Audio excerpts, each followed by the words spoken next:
Telecast. Hi, I'm Justin Crosby. Welcome to another telecast. Social media superstars the Sidemen have launched an amazing array of new products in the past few years, from chicken restaurants to trading cards and from hotels to vodka brands. Now they have their own Netflix documentary. My guest this week is Luke Hyams, former YouTube Originals EMEA boss and now co-founder of indie Pangaea, who have just produced the Netflix documentary The Sidemen Story, which is out now in the UK. Welcome back to Telecast, Luke. Thank you very much for having me back, Justin. Lovely to see you again, and thank you for that intro. Not at all, not at all. Well, it's been, I think we said about 18 months since we last spoke, back in the dark days of lockdown. A lot of water under the bridge, a lot of change, and lots of things that I'm sure you've seen, changes to the industry. And we'll talk a little bit about those. But to begin with, let's recap about your career today, because you've had a long and storied career in digital and TV and content production and working for YouTube as the EMEA Originals boss. So just take us briefly through your career to date for those who don't know you. Okay, well, my career starts when I was 14 years old. I am the only person in post-war Britain to be expelled from school for shooting a teacher with a pea shooter. That's my claim. And is that true? That is actually true. I mean, the truth of it is that I actually shot him with a pellet gun, but they found the pea shooter in my bag. It was a giant novelty one, and so I was marched off to the headmistress's office, and that was the reason why I got expelled. And from there, I got to say, I've just had one of the most incredibly lucky journeys ever since. I've fallen into some incredible things with some incredible people. I always love to tell the story of it was literally just in a movie. I was expelled on a Thursday. I went and I sat down in front of the TV like I did on Saturday night, just starting to realize, oh my God, what am I going to do with my life? And Challenge Annika came on. And it was the story of this incredible place called YCTV, which was a youth club with cameras that had been built in Ladbroke Grove, a mile from my house, by this amazing woman named Sabrina Guinness, to give young people between the age of 13 and 19 the opportunity to learn different skills, to do with TV production. And I was just oh my God, it's amazing. So I went along there thanks to a family friend, and was convinced I wanted to be a vision mixer. So tried that out. It was a bit high pressure and stress, and got to try lots of different things, got to edit, and the whole place was so unique because it was built around the fact that every Thursday we had to deliver a 30-minute SVHS tape to what was Videotron cable, that became Cable and Wireless, that became NTL, that became Virgin, and I don't even know if it still exists, but we had to give them 30 minutes of original content every week, and it was stuff that everyone in the neighborhood could see, so they would say stuff to us about, are you doing repeats, or it's not as good as it used to be. And so that was a sort of formative thing, doing that every week for 5 years. And I think that's why, one of the reasons why when I started to work with YouTubers many years later on, I really understood the pressure that they were under to constantly have to deliver a new video every week because of what we'd done at YCTV. All right. And so that got you into the business of content production, and you then went forward to work in different production companies. Give us a whistle-stop tour up till now. Well, the whistle-stop tour is that basically one day early on in the time at YCTV, Alan Yentog came to visit, and me being 14 and full of cheek, I asked him two big questions. I was number one, when is Doctor Who coming back on the TV? Because I'm a massive nerd. And he was oh, it would cost $1 million an episode, like Star Trek The Next Generation. We'll never be able to do it. You better just forget about that, which is hilarious thinking about where we ended up. And then the second question I asked is, will we one day have a show, us, this youth club in Ladbroke Grove, will we one day have a show on your channel, on BBC TV? He was the director of programming at the time. He was just no, it's never going to happen. And therein lay the gauntlet was laid down for all of us as young people there of what we were going to try and do at YCTV. We were going to get a show on the BBC come hell or high water. And so 5 years later, we came up with an idea along the way through what we were doing called Pass the Mic. It was a chat show where the guest choose the next guest. A nightmare to produce and plan, like absolutely crazy. We made 5 pilots and we eventually managed to get it on TV.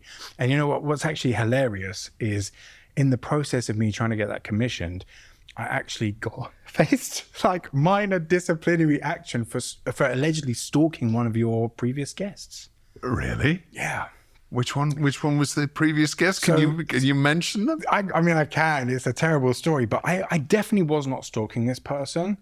And, you know, I was doing work experience at the BBC, and it just occurred to me, if I just have, you know, it used to be a ring, you know, the offices used to be a BBC TV Centre. BBC TV Centre. Yeah, I was like, okay, if I go up to the 6th floor where all the bosses are, and I just walk around in a circle, sooner or later, Jane Root will come out and go to the toilet. And she did. And I said, hey, Jane, did you watch our latest tape? And she said, what are you doing here? And I was like, I don't know. I'll see you soon. And then afterwards, like, what are you doing? Why are you stalking Jane Root? But she got over the stalking incident. We managed to get 4 episodes on BBC, on BBC Two. Was not a great show, really, because we, as 20-year-olds, were in charge and we didn't have a clue really what we were doing. But it was a great sense of achievement, and it was a great way to sort of cap off that YCTV experience. Oh, it's an amazing achievement. It was, yeah, I mean, you should see the show. I mean, maybe say something there. The lunatics were in charge of the asylum. Oh, God. But yeah, that was, and then from there, I went on and I worked. Where did I go? I was a presenter back then. That was what I thought the deal was. And I went and I hosted some BBC bite-sized revision stuff, you know, some shows. And I just became very frustrated very quickly with the role of a presenter back then. I mean, really, you know, the director would interview everybody and I would just go and like do noddies against an empty room. And, you know, and I had so much creative control at YCTV. And if that was what presenting was going to be, I realized I wanted to write and direct. So that was sort of, you know, these moments that storm you on. And then that's really sort of where my career went from there. You know, I've done a few different shows. I did one show called The Hidden City, another show called Dubplate Drama, another one called Cape Modern, and then became sort of a guy who really did, you know, interactive shows. And this was, you know, I spent the better half of half a decade being in great development talks, you know, meaningful development with all of the channels, with these like digital shows that in the end, most of them never actually happened because it just back then was too soon. And there was always the thing of let's put the money on the screen rather than put it on channel4.com or, you know, these or on a micro site. So that was kind of journey. But through that, being the digital guy, I got to work with YouTubers quite early, which kind of led on to the second act of my career. Which was YouTube Originals as boss of Originals. Tell us about your time there. How long were you there and what was it like? I was there for 4.5 years. And I gotta say, it was a surprise at first in a lot of ways. I was coming from Disney. I'd worked at Disney for a few years. And at Disney, they value ideas and they value creativity. And you know, someone like me who's all about story, you know, people were very receptive at Disney because there were lots of people like me and it was what went on. And I thought, okay, big American corporation, let's jump to YouTube. Hey, it's a big American corporation. I know what to expect here. I just done a few years at Disney. This will be fine. And I got there and I was like, wow, a technology company is so incredibly different. If you think about like even the building we were in, it was the top floor was like search. Then it was Android, and then it was DeepMind, and ding, ding, ding, ding, ding, all the way down to like the bottom floor was YouTube. And then one small part of YouTube was this experiment, YouTube Originals. And so it was like, you know, it was a real sort of change of priority and focus, you know, so much of the way that I spoke and the way that I worked with people had to be sort of, you know, reconfigured to speak tech language and to be able to like work with people who were the decision makers of whether my shows got made, and realizing that it was much more about data and about what the show was saying about YouTube's place in Britain or the world. And it wasn't just about, hey, this is a great idea, or hey, this is great talent. So there was a little bit of transition at first. But then after that, man, I just feel like it was a university experience. Like, as I just said, I never went to university. I went to Google for 4.5 years. I learned so much, Justin, you would never imagine. Like, the position, like for me, who's like a budding program maker, to sit there and literally the best producers that we've ever produced in our country would come in and pitch me their best ideas. And working with them, the amount of things that I picked up from all of these different people, it was the most privileged position. And then at the same time, like when I thought about the other day, we invested like over $100 million in the British TV and creative community over that 4.5 years. And to just be a part of that, and to be like a part of, the early days of people like Munya Chawawa's career, who one day will win an Oscar. You know what I mean? Like those type of things that just, it was just a really, really terrific experience, and I am so lucky to have had that. And obviously you came into contact with the Sidemen at that point, and we'll come on and talk about them in a second. But tell us about Pangaea then, the production business that you founded with your wife, is that right? Yeah, that's right. So what's the ambition around Pangaea? Well, to understand the ambition, I have to tell you about where it began, right? And like so many of the great things of our time, like it actually began in lockdown, around the same time that you and I were doing our interview. YouTube is an incredible experience, but there was one frustration for me. And that frustration was that in terms of data and algorithm, we were only able to work with people who already had established followings on YouTube. I couldn't just say, hey, I saw this great comedian at Edinburgh, let's build a format around them and see if it works. Because it had to be going on a channel that people thought would be a success. And so while I loved everything about YouTube, that was a little bit of a frustration. And I remember, around the time we did our last interview, I was in like one room, and my wife, who's a producer, Sunita Merchandani, who I worked with for many, many years before any romance evolved. And she was basically, getting back into producing, and I'd be doing my stuff with YouTube, and I'd be listening in the next room, and she basically would be having these really exciting conversations with new emerging directors, new emerging writers, new emerging online, personalities. And they'd be doing all these like fun shoots and stuff that was like much more back to the sort of YCTV early days of a lot less stress. And occasionally, sorry, Google, I would like take a day off and I'd go and like work with them on some of the smaller stuff they were doing, and really like, again, get to learn from all of these directors who like supposed to be emerging, but had new ways of doing things. And so she was doing all that. And I started to become a little bit envious of the fun that she was having. And then gradually, YouTube Originals decided it wasn't going to be a thing anymore, which was very sad at the time. But at the same time, it's nice to get a boot in the bottom every now and again to push you on to the next thing. And so, I thought, what am I going to do next? I was like, let me just roll with you. Let's work together. You got some great programs going already. I'm like, wow, okay, this is good. And the other thing, Justin, about that is, because some people go, oh my God, you're working with your wife. And it's like, okay, well, first of all, we worked together for years before, as I say, anything went down in a romantic sense. And she's an amazing producer. And latterly, I think with a new company, if I was to go out and do the hours that I'm doing, like outside of the home, I think it'd be quite difficult for her to understand, how much time we were spending apart.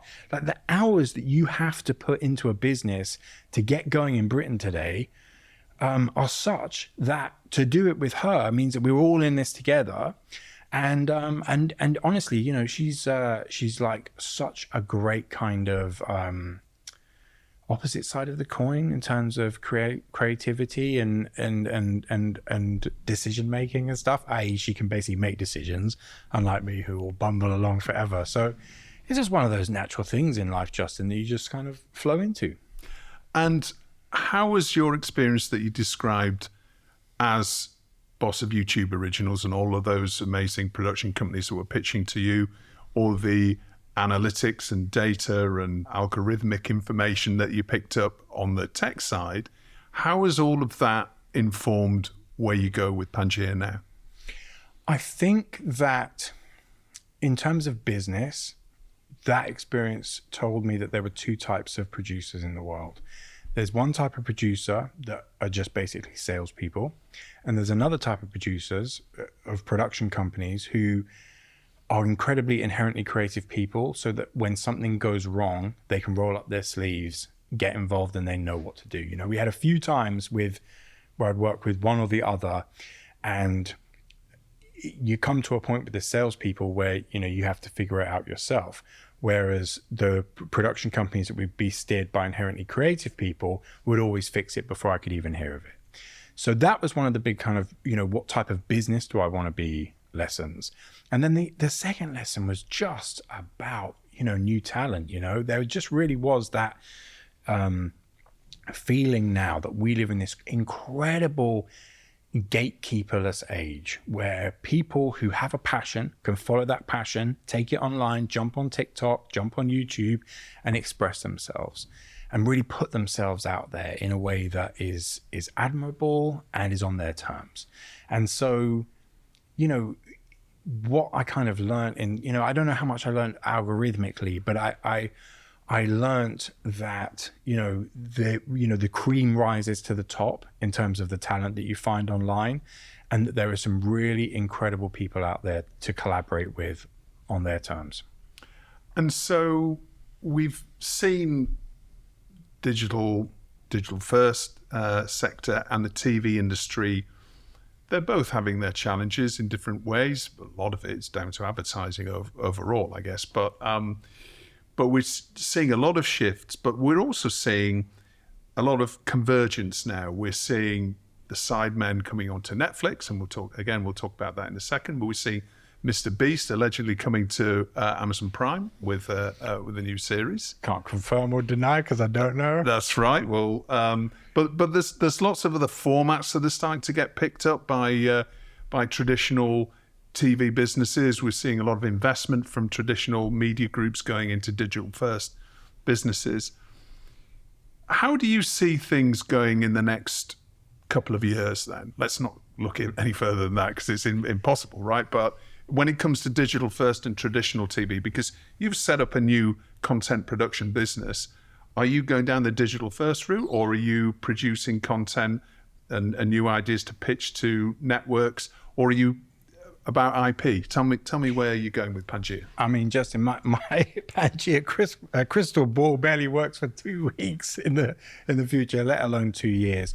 I think, I think for us the focus is twofold, right? It's firstly trying to break some new really exciting talent, and secondly, it's working with some really established talent that have unique stories to tell, potentially on different platforms. So with the Sidemen Story, they have crafted such an incredible lane themselves on YouTube. They have refined what they've done over a decade to really just hit the mark with what their specific audience in their millions around the world really love. But at the same time, I sort of looked at that and I thought, okay, what they do, because at YouTube Originals, we tried, I got there halfway through it being produced. They tried to make a more conventional show with the Sidemen much earlier. And it didn't work as much as their original, what they already do on YouTube. And in fact, that experience spurred them on to become more professional and be more sort of adamant about the style of content that they create. So they're fine in their own lane, but at the same time, we said before we came on, like, there is a whole world of people out there who have vaguely heard the name, but don't really understand who these people are. Like, for instance, when I was shooting with them, if we walked down Oxford Street or another busy street, anyone under 30 would be just Beatlemania. Anyone over 30 would just walk by, just normal guys. oh, some cameras, what's going on there? Like it's a whole divide. And within that, I was like, whoa, there is a documentary to be made here. Firstly, as a kind of film of record of like the whole YouTube experience, how have these young people playing games in their bedroom managed to build these incredible fan bases, a couple of business empires, and still be regimented? You know, let's show that to the wider world via a platform like Netflix, who don't really understand it, and they can consume it in 90 minutes and catch up with everybody. So that was the kind of first thing. And then the second thing was like, if you know the Sidemen, my gosh, like it is really an extraordinary story. And I say why I personally think it's extraordinary, not just because they do everything on their terms and that's that, but why I think it's so incredibly extraordinary is because of the inner dynamics of the group. I don't want to spoil the movie, but hopefully people have been on Netflix already and checked it out, but every decision that they make is a vote between 7 people, right? It can go one way or the other, right? There's no leader, right? KSI isn't the leader. Zerka isn't the leader.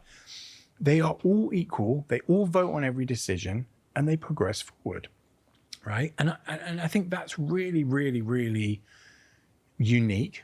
And I think, because if you look at like some of the other organizations, like when I was coming up, So Solid Crew were like an incredible bunch of entrepreneurs who were getting their voices heard, but they had a leader.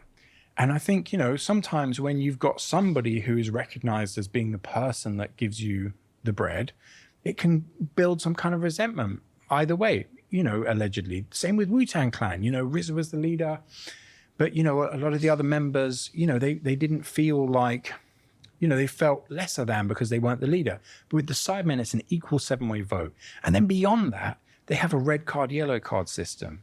Whereas, like, for example, if one of them is late for a shoot or misses a shoot, they could get a yellow or red card that would then result in them having to produce another video. So more than just their allotted monthly assignment of videos, they'd have to do even more work. So I think it's really important that young people look at this and go, yeah, Sidemen are amazing, but then watch this documentary and go, oh, that's why. It's because of the organizational structure and also the authenticity. It's a new management technique as well. That's democracy. Yeah.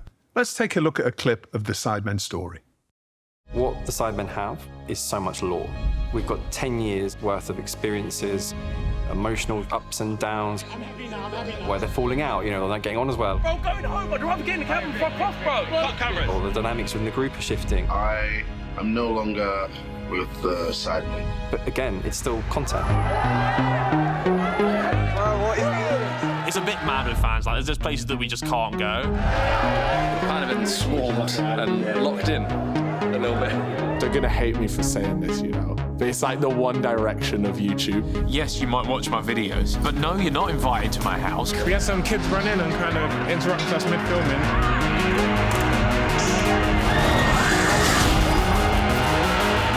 I don't know how much more mental they can get, and I don't want to find out, to be honest with you. That clip really shows a little bit about the madness that you talked about earlier on around the Sidemen. If you like, the one direction of social media that, as they describe themselves.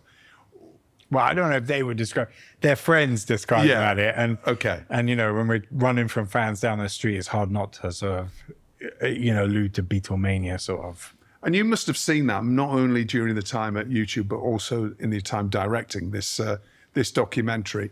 Take us inside that. Take us inside what, the experience of being with them and this sort of fandom that they have. I mean, honestly, Justin, there were so many times where it just made filming more difficult. And, I'm not going to point out specific scenes, but there are a load of scenes where I could have done with a wide shot or could have done with just everybody stopping and let's go out and round. But, when we would arrive somewhere with them, it would just be crazy chaos and we would be lucky to get what we got, But at the same time, my other favorite bit of doing this documentary was when we interviewed the fans. There's a great example within the film, if you've seen it, where they go to, they host a charity match. And outside, we spent the morning there with fans. There were people that had come from Singapore, people that come from New Mexico, people that come from Northern Essex. There were people from all corners of the world.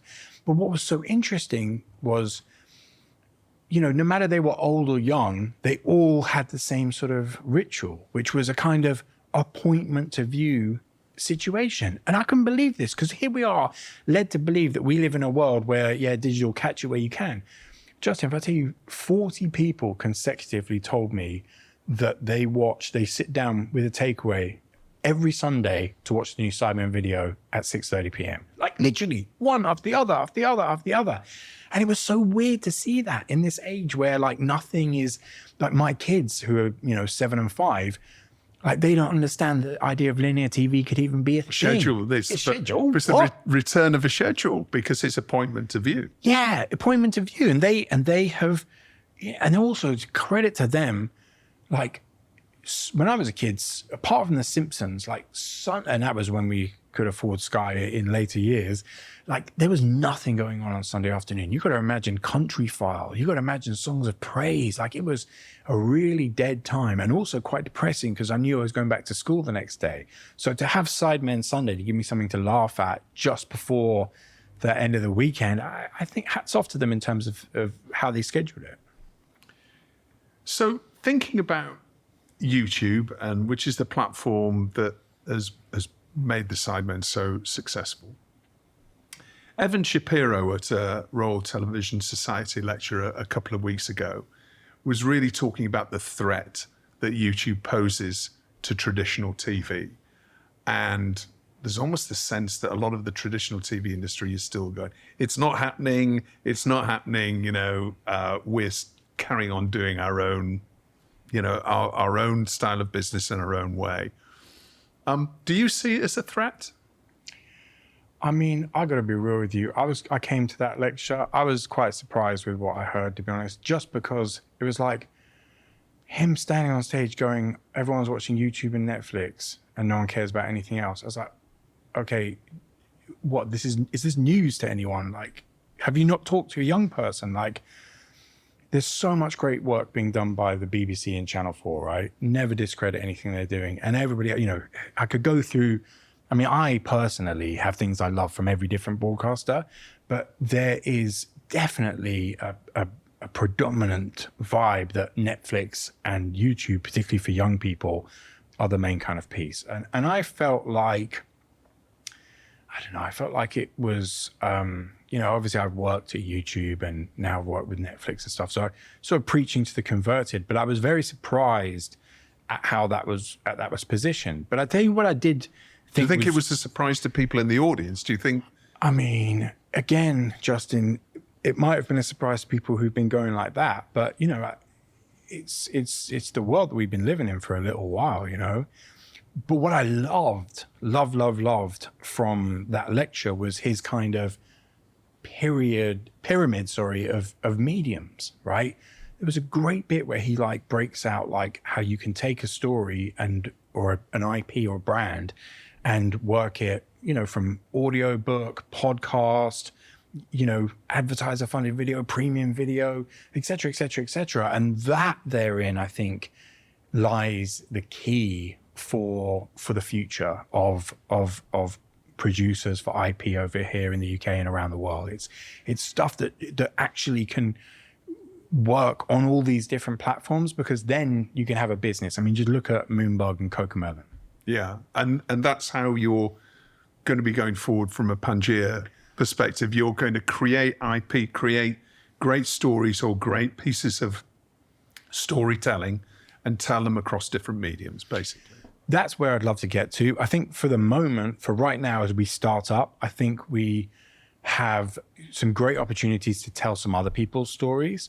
And I think as a way of getting established, you know, for us to be able to come out with a few of the next projects we've got coming that are like, you know, very story driven and help us to look at maybe with a fresh perspective, something in the entertainment world that we've all lived through, like the Sidemen Story. I mean, I think those are the sort of next steps, but beyond that, definitely I'd like to fill up that pyramid. All right. And can we expect any personalities, any talent that are actually have been developing through social media that you'll be bringing to these wider platforms? Is that sort of a focus of yours? I mean, absolutely. There's some really great talent that we're working with from social media, some people that we're sort of, developing actively and having a lot of fun doing it with.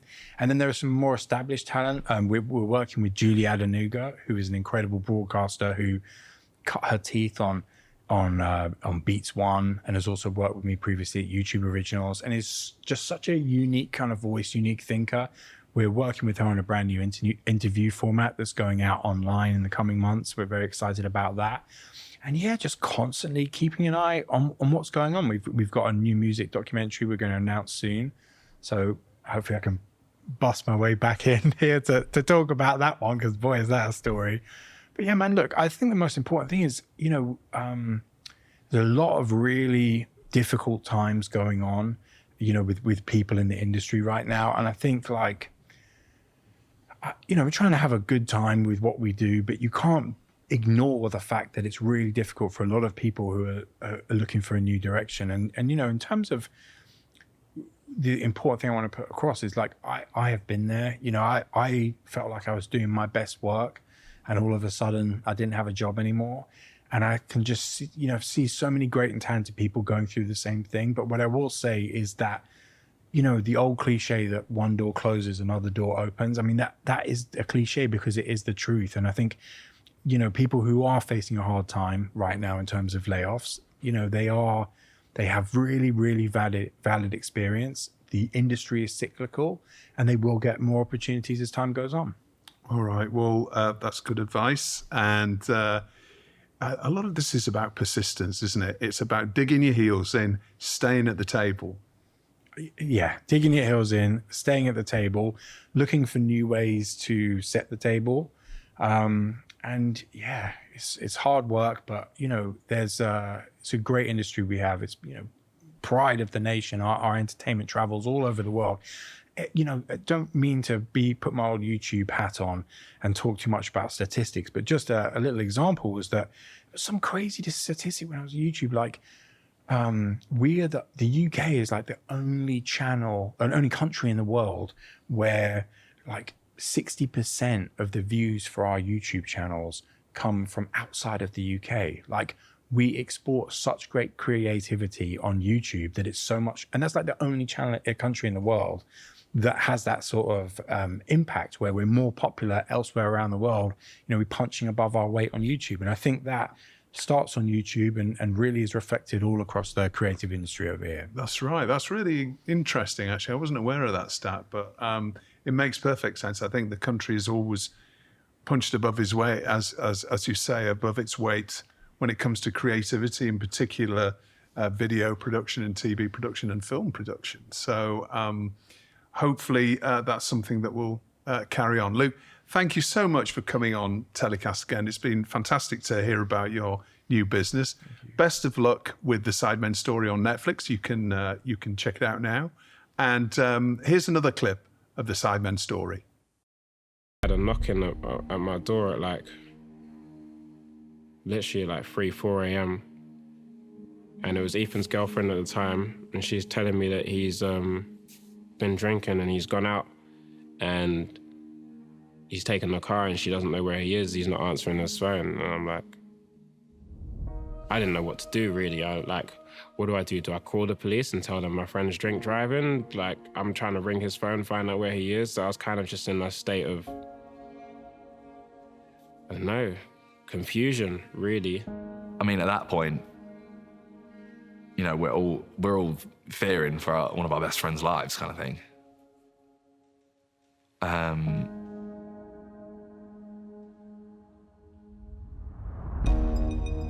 I just broke down. And said, I can't do it, man. I can't do it. It's like a relief moment. Like the crying on my friend is like a relief moment. Like you can finally start getting across to someone that I'm so done, man. I've reached my limit. I need help. And obviously that's, again, it comes with the pride thing. You've got to be able to drop this pride, this act, this ego of thinking, oh, it will get better. I'll be all right. It'll be fine. I can get through it. So just speak to people. You have to do it. You have to open up. You have to speak to people. Luke, thank you so much for coming on Telecast, and we'll see you very soon. Best of luck for everything. Thanks for watching. I hope you enjoyed this week's show.